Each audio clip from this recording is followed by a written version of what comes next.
Salut à toutes et à tous. Vous êtes bel et bien sur la meilleure chaîne de l'information, la communauté des analphabètes. Vous informer est notre priorité, n'oubliez pas de vous abonner à la chaîne pour ne manquer aucune de nos prochaines vidéos. Allons-y.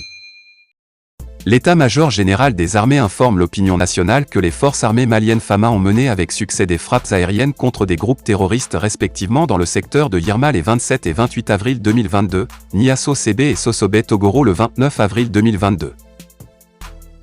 Ces actions matérialisent davantage la montée en puissance continue des FAMA ainsi que l'efficacité de la coordination entre les services de renseignement, les structures de planification et les forces d'intervention. Le processus patient et professionnel de collecte, d'analyse et de recoupement des services de renseignement a permis un ciblage extrêmement précis et des frappes très pointues comme suit secteur de Yirma. Dans la nuit du 27 au 28 avril 2022, les frappes ont ciblé dans le secteur de Yirma, localité située à 23 km au sud-ouest de Mondoro, un regroupement et une rencontre de coordination et de planification d'attaque par des terroristes de la Katiba Serma et Ansaroul al-Islam. La cible détruite était la base du terroriste Ousmane Ima Alia Abou Adama, petit frère du terroriste recherché. Avec le bilan suit, 12 terroristes neutralisés, 7 blessés évacués dans une forêt aux alentours du village d'Issé pour y recevoir des soins, 3 véhicules calcinés dont un pick-up équipé de 12,7 mm.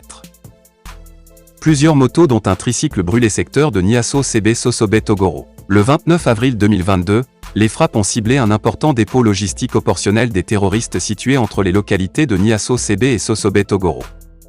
Cette cache des terroristes a été détruite grâce à la précision des renseignements et au choix des points visés ayant occasionné de grandes et multiples explosions en différents points du dépôt. Les puissants incendies observés après les frappes confirment la destruction du site contenant divers matériels de guerre y compris des explosifs, des drones, des armes et des munitions. Ce dépôt avait également été identifié et localisé suite à une longue série de renseignements techniques ainsi que de patientes opérations de surveillance et d'observation aérienne.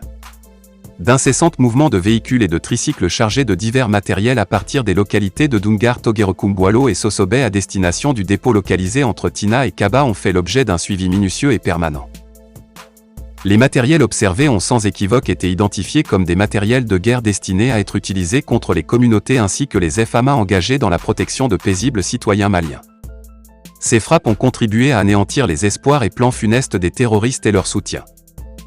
Par ailleurs, le 29 avril 2022, la précision des renseignements a permis de suivre et interpeller un terroriste parlant la langue Zerma, une langue d'un pays voisin, et tentant de s'infiltrer dans la base aérienne 103 de Gao. Le succès et l'efficacité de ces actions affaiblissement les groupes terroristes les privent de moyens de pression contre les braves populations maliennes et renforcent les FAMA dans l'exécution de leur mission régalienne de défense de l'intégrité du territoire, de protection des personnes et leurs biens. Le suivi de la réaction des groupes terroristes et l'exploitation des renseignements ultérieurs permettront de poursuivre les opérations de recherche de destruction des sanctuaires terroristes jusqu'à la stabilisation du pays. Les importants efforts consentis par les FAMA pour le recouvrement des renseignements et la précision des frappes, parfois au risque de laisser échapper certaines opportunités, témoignent de l'engagement de l'état-major général des armées et des FAMA pour le respect du droit international humanitaire et des droits de l'homme qui reste une priorité dans la conduite des opérations. L'état-major général des armées saisit cette opportunité pour inviter les braves populations, durement et longuement éprouvées par la barbarie des terroristes, à se démarquer de leur emprise et à continuer de soutenir les forces armées maliennes. Bamako, le 29 avril 2022. Le directeur de l'information et des relations publiques armées, colonel Souleymane Dembélé. C'est donc sur ce petit pas d'information que nous allons nous séparer. Partagez la vidéo avec les amis si vous l'avez trouvée intéressante, abonnez-vous à la chaîne si ce n'est pas encore fait et à très bientôt pour de nouvelles vidéos. Bye bye.